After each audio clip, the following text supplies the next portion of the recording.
Boa noite.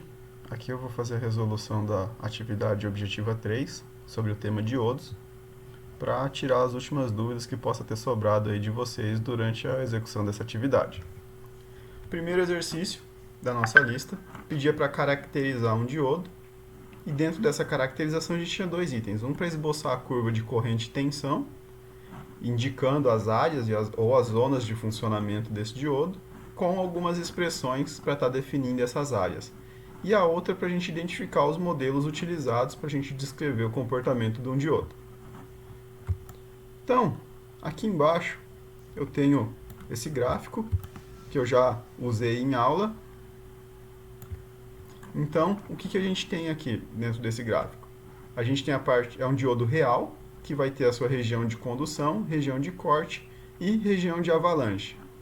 Essa tensão VF é a tensão de condução direta, que para o diodo de silício idealmente é 0,7 volts e o de germânio 0,3. Então, quando a nossa tensão do diodo V for maior que a nossa tensão VF, esse diodo entra na região de condução, e aqui a gente vê o crescimento da curva dessa região aqui que chama joelho do diodo. Esse joelho, a gente percebeu no laboratório quando fez aquele experimento que esses diodos começam a conduzir um pouco antes realmente do 0,7 no mundo real. E quando chega no 0,7 a gente tem a plenitude da condução dele. Essa região vermelha é a região de corte. Então, aqui a nossa tensão ela tem que ser menor ou igual ao nosso VF, ou a nossa tensão de condução, que é essa tensão do diodo aqui, e também essa tensão do diodo tem que ser maior que a nossa tensão de ruptura ou tensão de breakdown. Então, dentro dessa região, o diodo não está conduzindo e está polarizado reversamente ou abaixo de VF. Lembrando que, quando o diodo fica polarizado reversamente, a gente vai ter uma pequena corrente de fuga aqui, que vai aumentando conforme o diodo se aproxima da tensão de avalanche ou de ruptura. Para o diodo entrar na região de ruptura, ele precisa que a sua tensão em cima dele seja menor que a sua tensão de ruptura. Então ele entra no que a gente chama de condução de avalanche, que ele começa a conduzir reversamente. Isso, nos diodos comum, é algo ruim, ele vai danificar o diodo, e nos diodos Zener é algo bom, porque é uma região que a gente usa para fazer reguladores de tensão.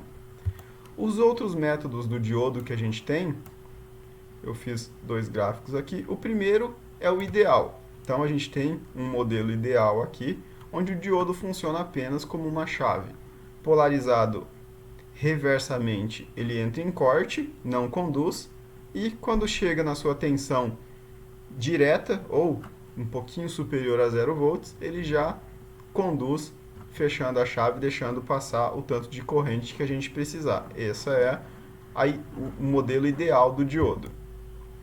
Seguindo o mesmo padrão, a gente tem corrente no eixo Y e tensão no eixo X. Quando a gente trabalha com o limiar com corrente com tensão VF, tensão direta, é como se o diodo fosse uma fonte ligada reversamente ao circuito junto com uma chave. Esse diodo não vai conduzir até que a gente atinja essa tensão VF, e depois ele conduz como o diodo ideal. Nesse caso, eu usei como exemplo aqui o 0,7 desse diodo, como se fosse uma fonte reversa subtraindo essa tensão. Por isso a gente joga esse gráfico aqui para frente, aonde ele começa a conduzir. Porque fora a tensão em cima do diodo ter que vencer ele, tem que vencer essa fonte aqui, que é essa VF que o gráfico ganhou aqui. Continuando, depois a gente vai ter aqui o modelo aproximado, ou limiar aproximado. No modelo limiar aproximado, o diodo vai se comportar como uma pequena resistência do diodo, a própria fonte e a chave característica. Aqui o diodo continua não conduzindo reversamente. Quando chega na tensão VF, ele já não cresce como uma curva reta aqui, ó, de 90 graus, perpendicular ao eixo Y. Ele cresce com uma inclinação, que é essa tensão aqui, o que já aproxima bem mais diodo aqui do mundo real. Então, traz uma aproximação bem melhor, sem precisar de cálculos ou funções tão complexas. Basta a gente acrescentar essa resistência aqui, a lei de Ohm, um trabalho mais fácil para a gente calcular se precisar de um diodo bem aproximado do mundo real.